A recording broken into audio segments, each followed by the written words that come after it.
itu adalah diantaranya ada satu dulu, yaitu karena beliau ini sering diganggu, dicaci maki, dihina oleh orang-orang kafir Quraisy.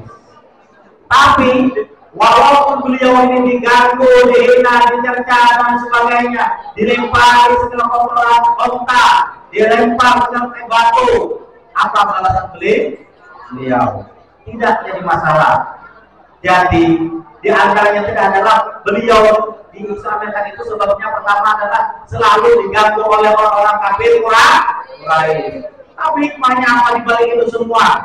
Kita ini yang selalu memperingati Isra Mi'raj ini disuruh untuk mengikuti akhlak Rasul. Apa yang kita ambil di situ? Apa yang kita ambil di sana? Kira-kira apa? Harus sabar. Pernahkah kalian mendengar Nabi itu dihina, dicaci, dimaki dan dilontar dan sebagainya? Membalas? Apa yang terucap, apa yang terlontar di hati di mulut Rasulullah? Apa yang terlontar? Sampai dilempar dengan batu, giginya berdarah. Apa yang dilontar beliau? Dari mulut yang mulia itu, apa yang terlontar? Allah ini qaumi fa innahu la ya'lamun. Ya Allah, umat itu tahu, umat itu tidak tahu, maka berilah petunjuk kepada mereka. Itu jawaban mulut Rasulullah ketika dihina, dicerca, dilempar kotor dan sebagainya. Itu yang perlu kita harus sabar. Oleh karena itu, kita semua yang MTS ini, apabila ada siswa-siswa teman-teman kalian Allah menyebut dan sebagainya, harus apa? Sabar. Lapor dengan guru di kantor, biar guru yang menyelesaikan.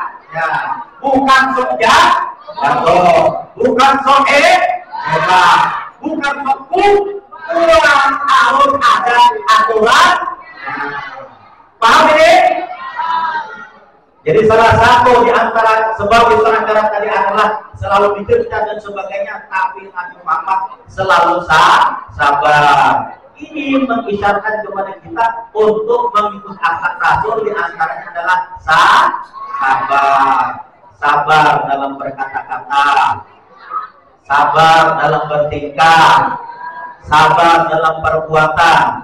Insya Allah kalau kita selalu sabar akan menghasilkan buahnya nanti, tapi tidak sekarang. Namanya sabar itu tidak ada bakal. Tapi kalau kita berprinsip, aku berapa kali sudah sabar terus, maka aku tidak tahan, maka aku hantam dia. Itu bukan namanya sabar. Dan dinamakan sabar itu adalah ketika orang menyebut kita diam. Tapi kalau ketika kita sebut ketika orang menyebut kita, lalu kita peleng sekali, harus berhenti untuk aku sabar. Kalau aku tidak sabar, bisa berkali-kali, itu salah. Al-sabru inda hikmatil ula.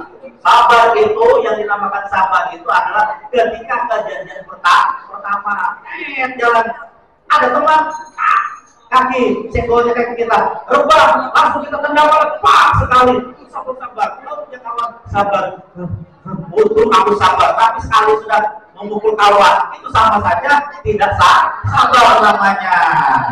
Itu paham ini? Nah, itu yang pertama. Yang kedua, sebab Nabi itu diisrakan adalah tahun ke-6. Dari tahun itu dua orang yang sangat berperan dalam menyiarkan Islam diwafatkan oleh Allah Subhanahu wa taala. Yang pertama siapa? Istri beliau. Siapa nama bininya? Nama bininya siapa? Siapa? Siti Khadijah. Orang yang sangat mensupport Nabi Muhammad itu ada di istri beliau. Mulai dari setelah akad nikah, ketika itu Nabi dinikahkan oleh Abu Talib paman beliau dengan Siti Khadijah. Saat itulah Siti Khadijah berkata kepada Nabi Muhammad, wahai suamiku, wahai Muhammad, engkau sudah menjadi suamiku, maka apapun harta yang kumiliki itu semuanya halal untuk engkau untuk berdakwah menciarkan ajaran Islam. Harta, rumah, hewan digunakan sebagai ternak, semuanya itu adalah sama-sama kita miliki. Silahkan kau gunakan untuk berdakwah menciarkan ajaran Islam. Sampai ketika akhir hayat Siti Khadijah itu tidak ada mempunyai harta sedikit pun yang mereka miliki untuk penghormatan menciarkan ajaran Islam. Sekarang ini kita untungnya apa? Semuanya sudah bersih, hanya tinggal kita lagi yang menjaga atau memelihara ajaran yang sudah dibawa oleh Nabi Muhammad. Jangan sampai sirna, jangan sampai hilang. Makanya itu di MTS ini diadakanlah berbagai macam kegiatan yang dianjurkan oleh Rasulullah supaya itu tetap laksanakan. Paham ini?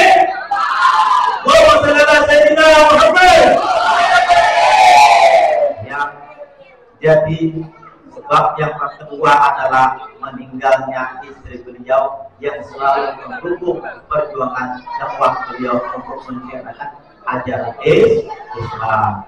Pokoknya apapun yang dilakukan oleh Nabi Muhammad selama ini yang bagus, istri beliau ini Siti Khadijah selalu mendukung. Itu nanti mudah-mudahan nih yang perempuan itu nantinya kalau sudah besar 20 tahun 10 tahun nanti menjadi istri-istri yang mendukung kegiatan suami selama itu menjadi apa, selama suaminya itu untuk berbuat dalam kebaikan. Paham ini beginian? Contoh istri Nabi Muhammad agar menjadi istri-istri yang solehah.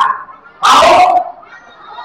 Kalian dia tidak banyak beribadah, dia tidak banyak beramalan macam-macam, tapi kalian kalau patuh terhadap suami itu merupakan orang yang berbakti kepada suami, salah satu pintu surga yang akan memasukkan kalian ke dalam surga.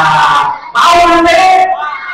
Jangan sekarang kalian sekolah sudah besar, umur sudah berapa 20 ke atas, baru kalian menjadi istri-istri yang solehah. Dan kalian laki-laki semuanya ini jangan hanya istri yang solehah, tapi menjadilah kalian ini nantinya suami-suami yang baik, bisa memimpin istri-istri kalian nantinya. Jangan sampai tidak bertanggung jawab. Paham ini? Nabi Muhammad mendoakan itu semua. Nah ini artinya apa? Keberhasilan seorang suami itu kalau tidak ditopang, tidak didorong, tidak diberi motivasi oleh sang istri, jarang akan berhasil. Pertama apa? Karena 4 di antara dosa yang selalu diijabah oleh Allah Subhanahu wa taala apa? 4 doa yang diijabah oleh Allah Subhanahu wa taala. Yang pertama adalah doa orang tua kepada anak. Itu insya Allah pasti dikabulkan oleh Allah. Yang kedua di antaranya adalah apa? Doa seorang istri kepada suami. Nah, oleh karena itu, ibu-ibu guru, perempuan-perempuan, kalau mendoakan istri, mendoakan istri. Kalau mendoakan suaminya yang baik-baik saja. Semarah apapun kalian, kesel apapun kalian, sebaiknya mulut jangan sampai digunakan yang jahat. Suami sana, Allah sana, doakan yang baik. Karena kalau sampai mereka mengkawinkan, bahaya itu nantinya. Oleh karena itu, yang penting adalah doa ibu bapak yang selalu kita harapkan. Kalian sukses tidak mungkin karena guru, tapi yang pertama itu apa? Karena doa orang tua. Ridho ridhonya Allah terletak kepada kedua orang tua. Kalian hebat, tapi tidak menghargai orang tua, ilmunya sia-sia. Kalian hebat, tidak menghargai guru, ilmunya sia-sia. Iya. Kalau itu mau ilmu orang yang tidak berakhlak. Oleh karena itu di sini ditanamkan sedikit adalah tentang akhlak, bagaimana menghargai orang tua, menghargai sebaya, menghargai orang yang di bawah kita. Tidak artinya mulut Bapak ini setiap pagi mengingatkan kalian, tolong jaga yang nomor 4, kata Bapak. Apa itu nomor 4? Kata Bapak tadi, bahasa kerennya ada etika.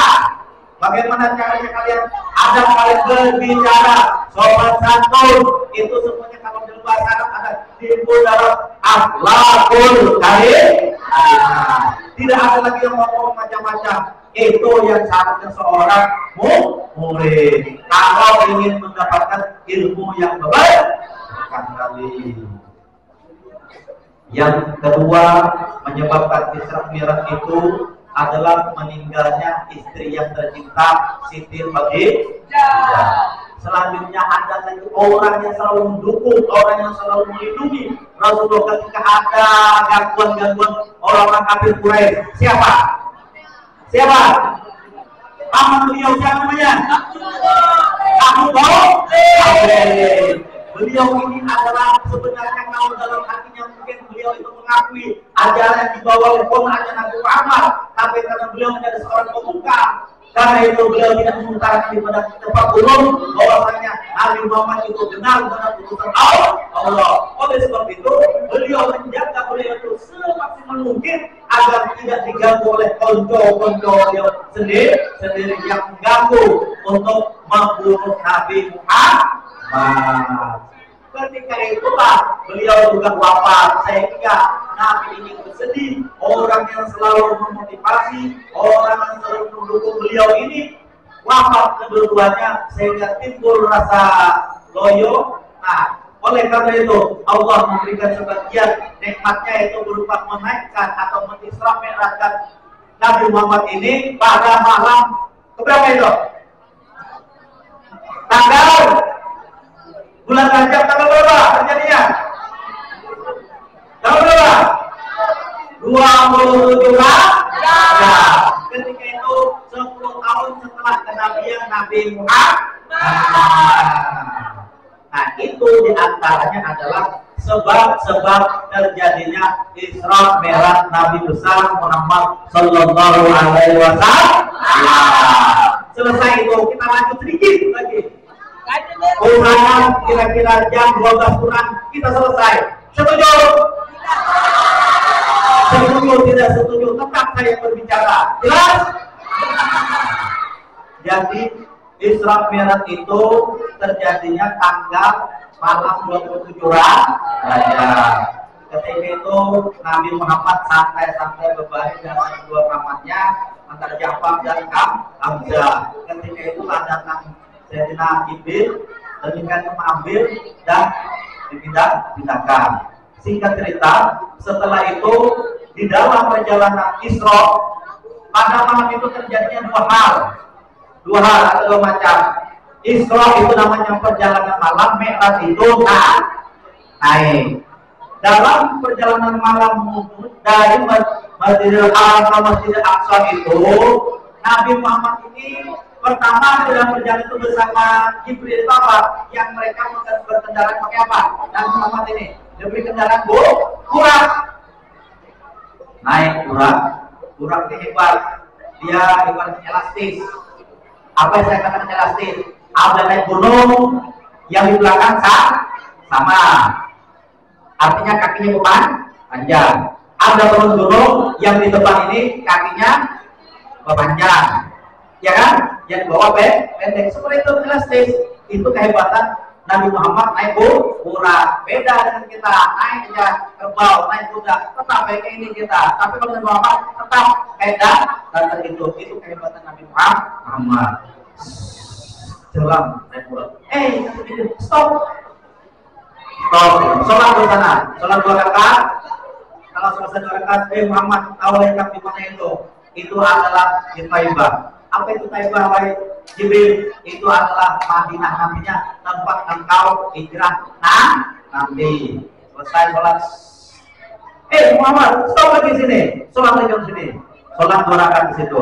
Di mana setelah selesai ditakutkan lagi. Muhammad di mana ini? Ternyata itu adalah di Tursina. Tahu ya teman Muhammad di mana Tursina itu? Itu adalah tempat ketika Nabi Musa bercakap-cakap dengan Allah Subhanahu wa taala. Maka rasa jiran. Maka ketika itu Nabi tersungkur sajidan langsung pingsan di situ. Kemudian lanjut lagi sama Muhammad stop lagi sholat lagi di situ. Oh, ke sana. Setelah sholat, kemudian sholat lagi tahu kamu Muhammad di mana itu? Itu adalah di Tursina. Tempat apa yang Tursina ini?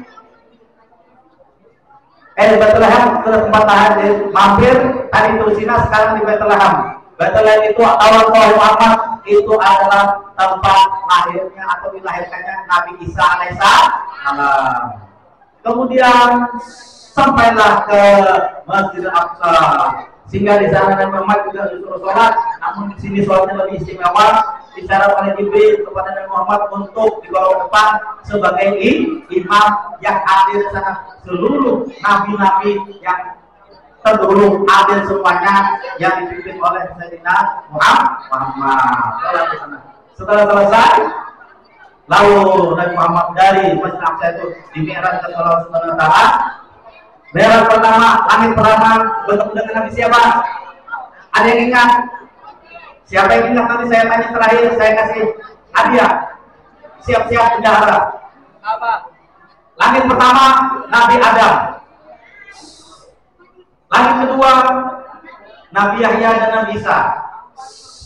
Langit ketiga Nabi Ibrahim, Yusuf. Langit keempat Nabi Idris. Langit kelima Nabi apa? Langit berapa sudah ini? 5. Nah. Langit keenam sudah kan? Apa, Bang? Langit kelima Nabi Harun. Langit keenam siapa? Ayo, ini penting. Nabi Musa. Nah, Nabi Musa ini yang agak rebel dikit. Setelah itu langit ke-7 siapa? Langit ke-7 terakhir siapa? Nabi Muhammad yang naik ke Nabi Muhammad yang ketemu Nabi Ibrahim. Sampai sana dikawal oleh Sayyidina Jibril. Setelah langit ke-7, lalu Jibril berucap, wahai Muhammad, silahkan engkau sendiri, karena aku tidak mampu lagi untuk menghadap Allah Ta'ala. Kalau Allah Ta'ala rapat sana, jadi Nabi Muhammad sendiri yang naik ke atas rapat sana menghadap Allah. Setelah kembali yang kembali Nabi Muhammad itu di sana dapat perintah untuk melaksanakan berapa waktu? 50 waktu. Kembali kali ke-7 Nabi Ibrahim ada ayam dan masalah. Turun ke langit enam bertemu dengan Nabi siapa? Nabi Musa. Lalu Nabi Musa bertakun, Nabi Muhammad, apa oleh ikam datang dengan menghadap Allah semua bersama? Aku diperintahkan Allah untuk melaksanakan, aku dan umatku disuruh melaksanakan sholat 50 waktu. Apa jawaban Nabi Musa? Muhammad, ini aku yang gagal. Saya ini besar tubuh saya ini, umat saya besar-besar tubuhnya. Itu hanya berapa waktu saja, susah untuk melaksanakan. Apalagi umat ikam yang halus-halus seperti ini, tidak mungkin, kata Nabi Musa. Balik ikam ke sana. Kembali Nabi Muhammad ini kepada Allah Ta'ala memohon mendapatkan keringanan lagi. Sampai berapa kali? 4 kali, 5 kali? Sampai berapa? Hanya 5 kali. 5 kali pun Nabi Musa itu menyuruh lagi untuk meringkas lagi. Tapi kata Nabi Muhammad, ya Musa, apalah asali, apalah aku dan syakurlah, apa kita bersyukur, cukup 5 itu sudah cukup. Sumpah amal Allah Ta'ala sampai berkali-kali untuk memohonkan keringanan sholat 5 waktu. Jadi sejak itulah kita disuruh untuk melaksanakan sholat 5 waktu.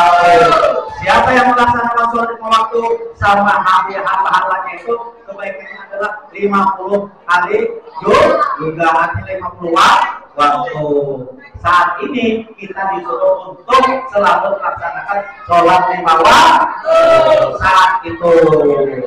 Nah, oleh karena itu kita di MTS ini diajarkan untuk latihan sholat, walaupun sholat wajib itu ada sekali yang kita laksanakan. Itu pun masih ada yang memulai diri sendiri. Ada yang memulai sendiri. Kebetulan orang-orangnya tidak masuk. Ada tidak masuk orangnya? Ada. Nah ini, Bapak lihat ada yang tidak masuk. Yang masuk ini saya lihat orang-orang yang baik. Nah, yang tidak hadir ini kayaknya masih dipertanyakan.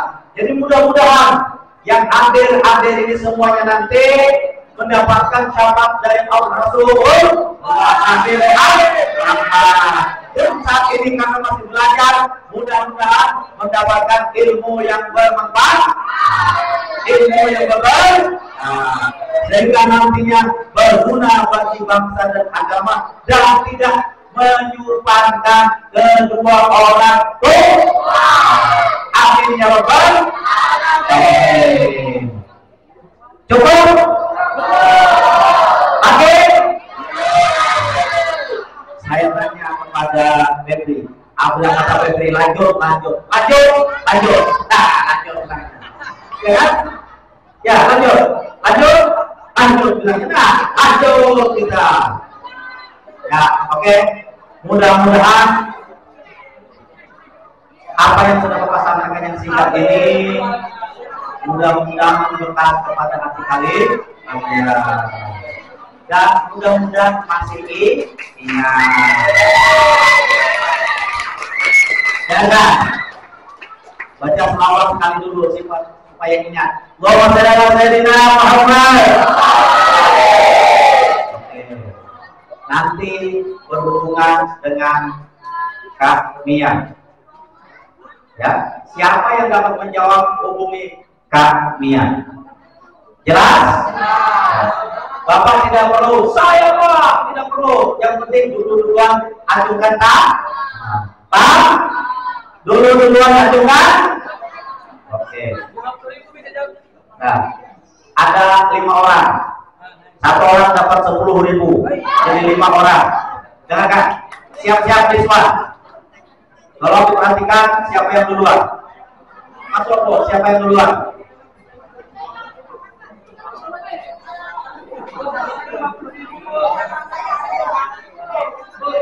Nah, siap. Dengarkan. Siapakah? Ya. Siapakah yang ditemui Nabi di langit kelima? Siapa? Ibu Nur, siapa? Siapa namanya? Yuda, siapa? Nabi Musa kelima. Betul. Ya, Yuda 1 orang, sisa 4. Yang kedua, ketika Isra Mi'raj itu berapa tahun kenabian Nabi? Tuh, jawab. Ayo.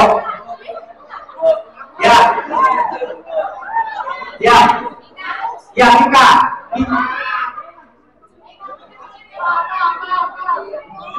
Ayo. Nggak mau. Ganti siapa?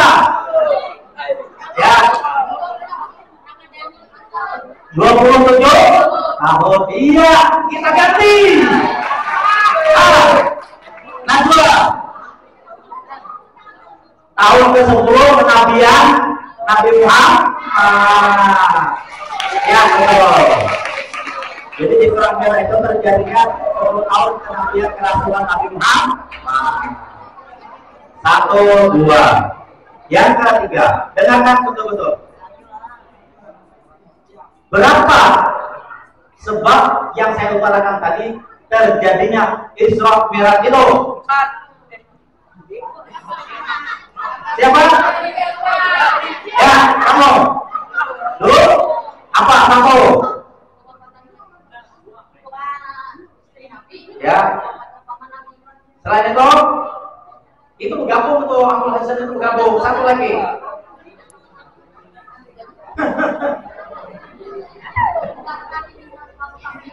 Iya, karena dihina oleh orang kafir dan wafatnya istri dan pamanah Nabi.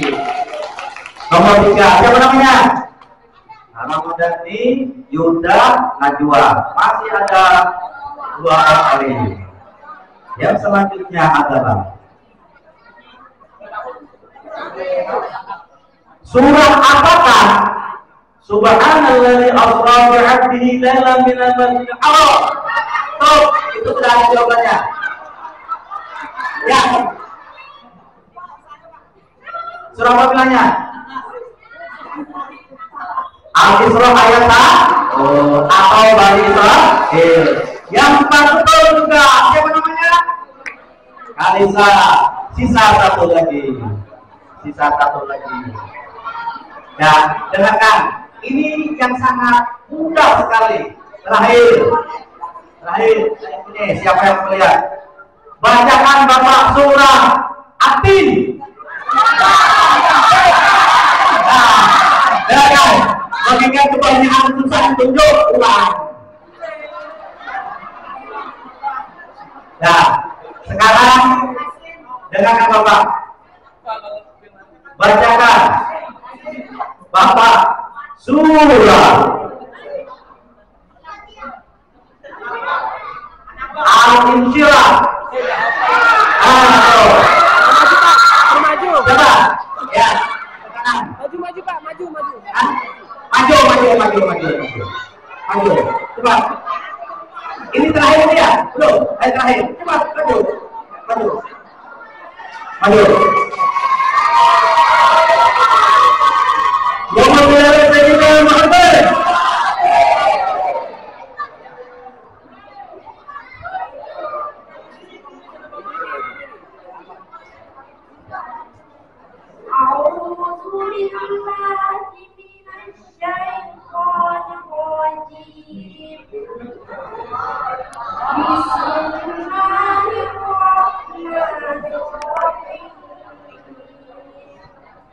Alam nashrah laka sadrak wa wada'na 'anka wizrak alladhi anqadha wa rafa'na laka dhikrak fa inna ma'al usri yusra inna ma'al usri yusra fa idza faragta fansab wa ila rabbika farghab.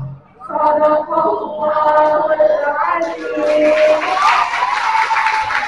Ya, terima kasih kepada siapa namanya?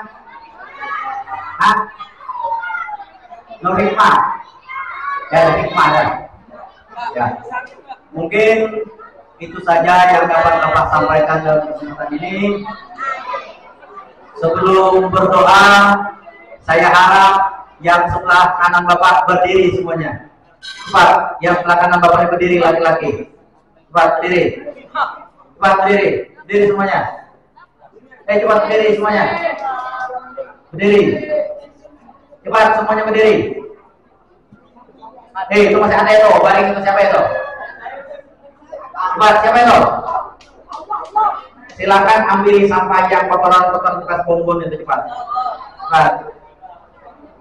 Cepat ambil. Jangan dibuang lagi tuh. Ambil. Ya, ambil dulu. Silakan yang sini berdiri. Sampah yang ada tuh ambil dulu. Nah, ini ketika ambil, tanggung jawab. Ambil semuanya. Berdiri silakan. Ambil sampah itu, ada kartus atau tempat kartus, ambil dulu. Sebelum bersih, jangan ada yang duduk, Bapak lihat dulu. Berdiri. Cepat. Ambilin dulu. Masih ada nih.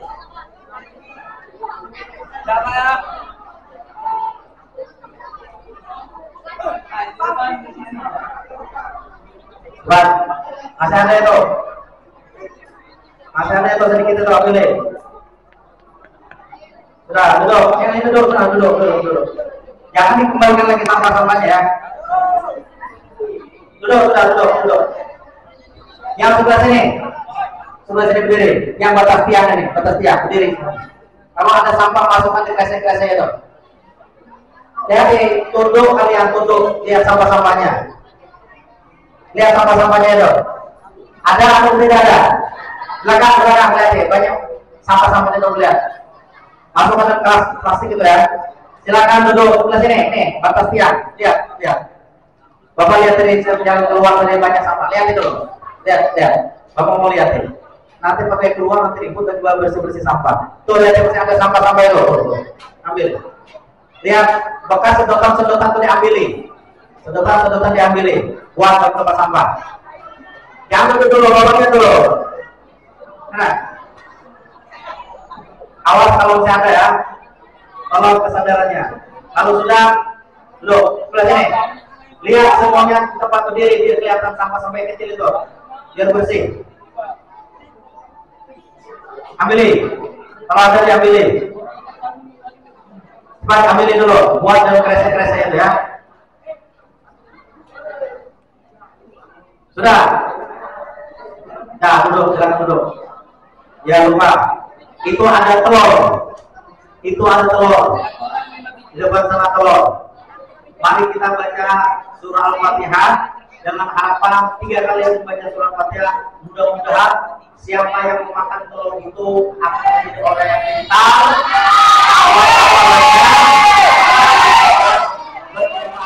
Nantinya.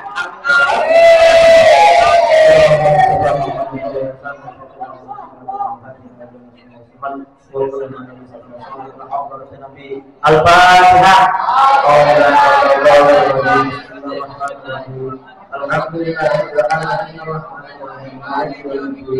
Iyyaka na'budu wa iyyaka nasta'in ihdinas siratal mustaqim siratal ladzina an'amta 'alaihim ghairil maghdubi 'alaihim.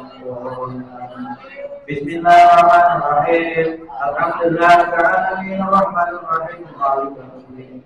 Iyyaka na'budu wa iyyaka nasta'in ihdinas siratal mustaqim siratal ladzina an'amta 'alaihim ghairil maghdubi 'alaihim waladdallin. Bismillahirrahmanirrahim. Alhamdulillahirabbil alamin arrahmanir rahim maliki yaumiddin. Iyyaka na'budu wa iyyaka nasta'in ihdinas siratal mustaqim siratal ladzina an'amta